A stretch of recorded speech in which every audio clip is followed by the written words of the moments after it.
There's no feeling more intense than starting over. If you've broken your Scratch project moments after you've shared it, as I have, or you've spent hours working on a project only to notice too late that one of your sprites has unexplainably gone missing. If you've made use of that difficult to name thing of thing block within the sensing category, amazingly useful but capable, due to a Scratch bug, of leaving you crying as it dumps all your scripts in one big unordered heap. If you've made real progress coding a game over the course of the week, only to come back the next day to discover you weren't even logged in, nothing has been saving. Starting over is harder than starting up.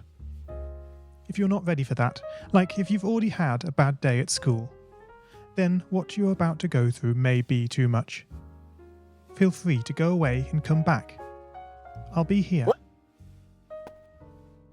Alright, thanks for coming with me on this trip. I'll understand if you need to take a break at any point. Just find a safe place to stop and remember to pause the game by pressing P.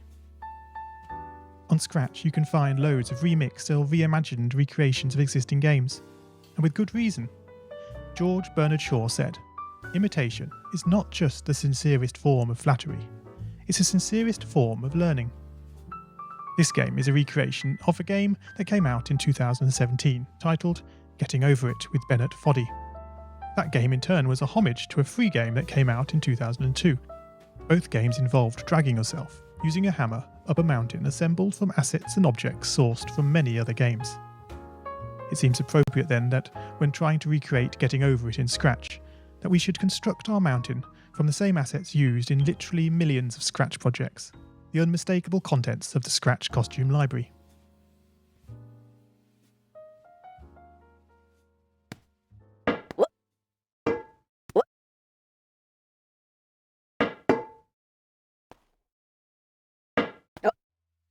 Unlike Unity or Unreal, Scratch does not provide you with a built-in physics or 3D rendering engine.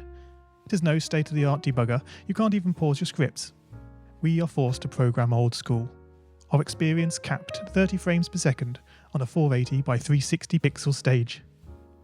But these very restrictions force us to experiment, to think out of the box, to grow as developers as we become masters of all things Scratch. And let's not forget, what we lack in technology, we make up for in community. This fantastic bunch of budding software engineers, building, learning, creating, playing, remixing, as diverse a group of people as the very Scratch assets we now so skillfully attempt to ascend.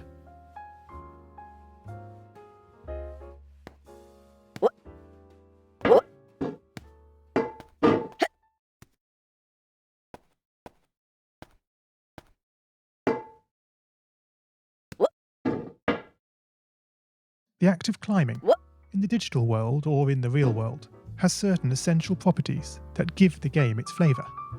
No amount of forward progress is guaranteed.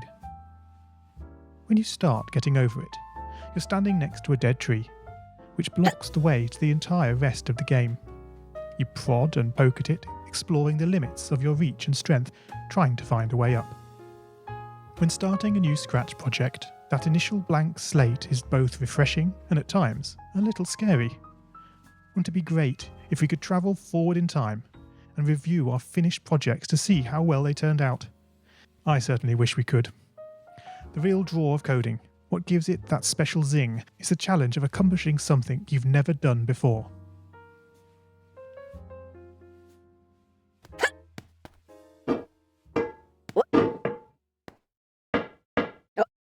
At this point, you don't want to fall into the trap of rushing into creating loads of content, designing all the levels, the player costumes, all the easier stuff that can be perfected later. No, before all that, you need to prod and poke that tree. That is, understanding the coding difficulties you're expecting to face and try out any ideas to solve them. You may not be able to time travel, but at least this way you can get a good idea of how well your project is likely to go, and potentially save yourself a lot of time.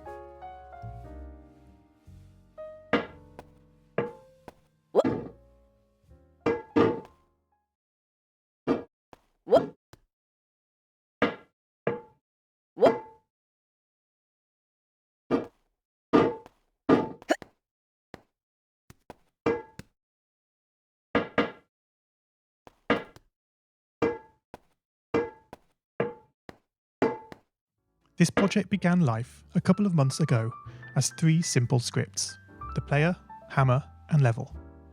I spent no time on the art, just using Scratchcat and a few rectangles drawn in the sprite editor. The scripts for the player quickly mocked up in a similar fashion to those I teach on my YouTube channel. With the hammer I had to improvise because I'd never done anything quite like that before, and boy did I prod and poke at those scripts.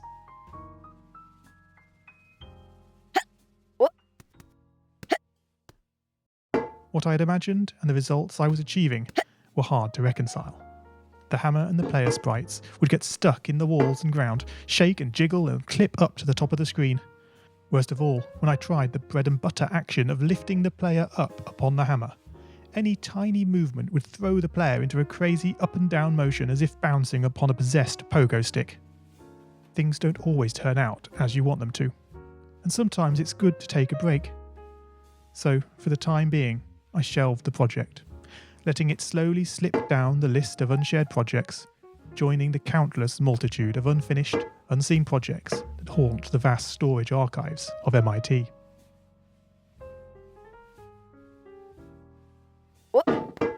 Have you, as you've been playing this game, stopped to wonder how you can balance on a hammer that is held out to one side? It feels quite natural in game, but try it in the real world, and you'll not get your feet off the ground. No, this game is bending the rules of physics. Although I was not actively working on the project, the desire to code the game and solve the initial problems constantly played on my mind.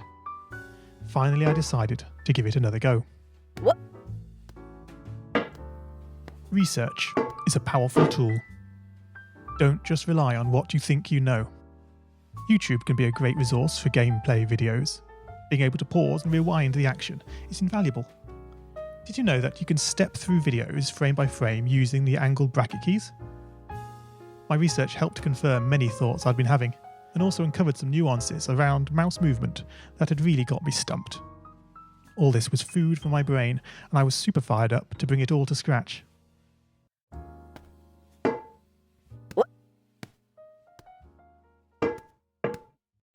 And so, back in Scratch, I completely restructured the player and hammer scripts, bringing the scripts together in a single sprite. This allowed the movement of the 2 objects to be tracked together and to move dependent on each other. Of course, in coding, as in real life, you often have to compromise.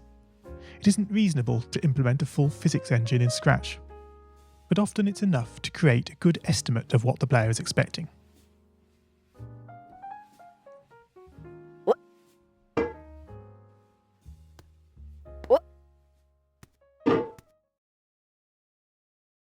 One plus 1 is 2.